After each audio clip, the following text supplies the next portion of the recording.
Hello, my name is Susan and today I'm going to be showing you 3 time-saving tips for laying down flat colors on your comics. If you're like me and you have your own webcomic or webtoon, then you need to quickly and efficiently lay down a lot of color on a lot of different drawings. Comic work is already very time-consuming, so it's important to try to find any way we can to speed up the process. Tip number 1 is having a separate canvas dedicated to a color palette. Color palettes are very helpful because you can just have them on the side of your webcomic in a separate window or on a separate frame. And this allows you to quickly grab the eyedropper tool and just directly grab the colors you need and then put them onto the drawing. This saves me a lot of time because I don't have to pull up separate reference photos. I can just get all my colors in one canvas, and I'll even have separate layers to show different chapter color palettes and what all I need. Tip number 2 is utilizing shortcuts and toolbars. If you don't already use shortcuts, I really suggest learning them. I don't mean you have to go through and memorize every single one, but the tools that you find yourself coming back to and using over and over again, you should hover over to see what the shortcut is so you can learn it and become faster in your drawing process. And the 2 shortcuts that we're going to be focusing on today are W for the Auto Select tool, as well as G for the Fill Bucket tool. G also is for the Gradient tool, but if you just tap it twice, it will toggle through the 2 shortcuts it's assigned to. If you're not a fan of what the tool's shortcut is set to, you can always come over to File, Shortcut Settings, and then you can edit, add, or delete shortcuts to better suit your workflow. Also with this tip is toolbars. When you grab the auto select tool and you use it to select an area, you'll notice that a quick toolbar shows up at the bottom, and it has all of these real quick and easy ways to edit your selection, such as, deselecting, cropping, transforming, shrinking, and expanding. Normally you would make a selection, come up to the select tool, and then do all of those things here, but it's just so much faster to use this quick toolbar. I think this toolbar helps speed up so many things, and it should be available for you tablet and mobile users as well. So in case you don't have a computer with a keyboard for shortcuts, this is very helpful. The final tip, tip number 3, we're going to get down to the real coloring, which is the selection and fill tools. I had mentioned these 2 in the previous tips, but I'm going to show you exactly how I use them to fill my drawings quickly. Now, in order to do this, you do need to make sure that your artwork is closed off. If you use the Clip Studio Paint panel mode, you need to make sure that you have like a bar or a line so that you can close off open parts of your drawing and you don't accidentally select the whole canvas. Let's put that mask back on.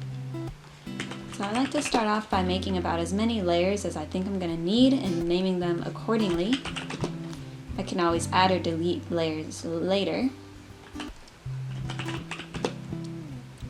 Once I'm satisfied, I will grab my line art with the selection tool. I like to start off with the skin layer because it's the one that tends to get covered the most, so it requires the least amount of detail. So here I am just holding down Shift and selecting everywhere that I want skin color to be. And then I'm going to use this Expand Selected Area shortcut toolbar to expand it by 1 pixel so that it doesn't have that grainy dust effect when you use the Fill Bucket tool. You can use G to use the Fill Bucket tool if you have different colors that you want in different areas, but since there's a very easy one right here, you just hit the fill.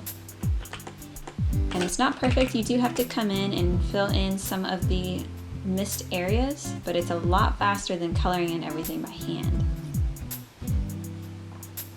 Cool, so that's the skin layer. We're going to move on to the shirt layer, back to the line art, select everything that's going to be on the shirt layer, expand it by 1, come back to the shirt layer and grab your shirt color from the color palette very easily and pop it in, and just like that, the whole shirt is colored. Very minimal effort. It's amazing. Since the eye whites and mouth are not touching the shirt layer, I also like to add them on there. And I'll usually just come in and hand paint those very quickly. But you'll notice I'm using quite a bit of the shortcuts, so I'm not spending a lot of time grabbing tools or picking colors. I'm just really focusing on quickly and efficiently putting down all the flat colors so that I can get through all of my panels. Everyone knows we got a lot of panels to get through.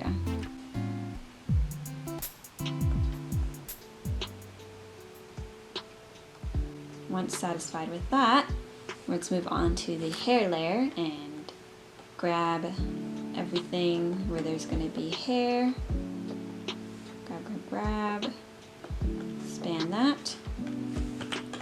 Grab my hair, paint bucket it, and just anything I missed I'll fill in on my own real quick. But it looks like we got most of it. Same with the eyes. We can very easily select these, increase it by 1, come to the hair layer, fill bucket, and there you go. One last layer is the backpack, or I just named it extra in case you have any accessories. Grab this, fill it in, and done. We have put down flat colors on our artwork. Now there might be a little bit of touching up that you need to come in and do, but like overall it's very fast, it's very efficient, and if you combine all of the tips that I showed you today, you should be able to get through your flat colors a lot faster. Thank you so much for joining me. I hope this was helpful. If you have any extra tips, you can let me know in the comments below. Again, if you want to check out my webtoon, it's Shark Girl Umi at Webtoon Canvas. And I hope you guys have an awesome day. Bye bye!